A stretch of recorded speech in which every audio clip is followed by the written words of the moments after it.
I'm coming here to cook at Anis. I'm giving some cooking demos. Bún bò, which is a Vietnamese dish. Okay.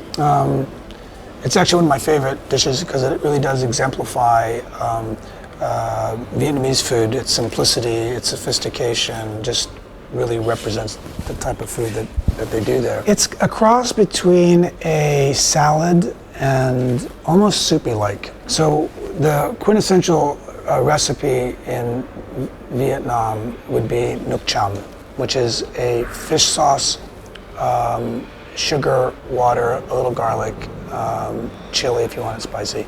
And it's a sweet and sour sauce, which is a dipping sauce. The dish is traditionally made with a beef stock with sweet and sour elements. So I've created this kind of like a cross between a French technique of deglazing and making a beef jus from my beef when I sear a piece of beef, and then I use nuoc cham sauce, and I get an instant sweet and sour beef broth. When I talked to a lot of chefs about what they knew about Vietnamese food, these very knowledgeable people on Japanese, Korean, Thai, knew nothing about Vietnamese food. And I thought, well, I'm gonna go check out the food. And what I discovered was a cuisine that is so unique, considering it's in Southeast Asia, is totally different from the rest of Southeast Asian cuisine. The Vietnamese have been influenced by both, as far as I'm concerned, the two major contributors of modern cuisine in both East and West, which would be the French and the Chinese. And they've borrowed techniques and made their cuisine uniquely their own. And they made it really well. And when you think about what they've done, is they've made modern cuisine 1,000 years ago. We're all now coming across like we got to be sustainable and go local and all this other stuff. We want light and fresh, and we want raw, and they've done it all. It's up and running. It's in its embryonic stage. It's got teething problems. It's a work in progress and always will be.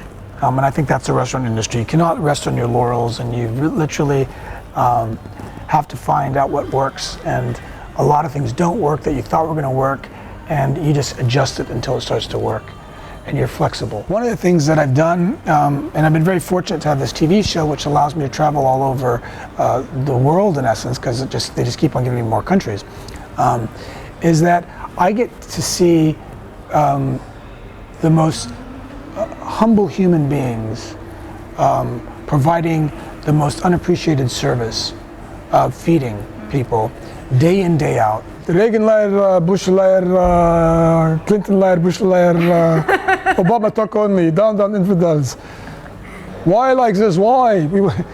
Yeah, I'm familiar with the politics, and I have a great love of my Egyptian roots, and I was brought up by a really wonderful family. There's a family and an extension of family and friends that are the children of your parents' friends, and just this huge, incredible, socially, to be socially accepted was the most comforting thing for me.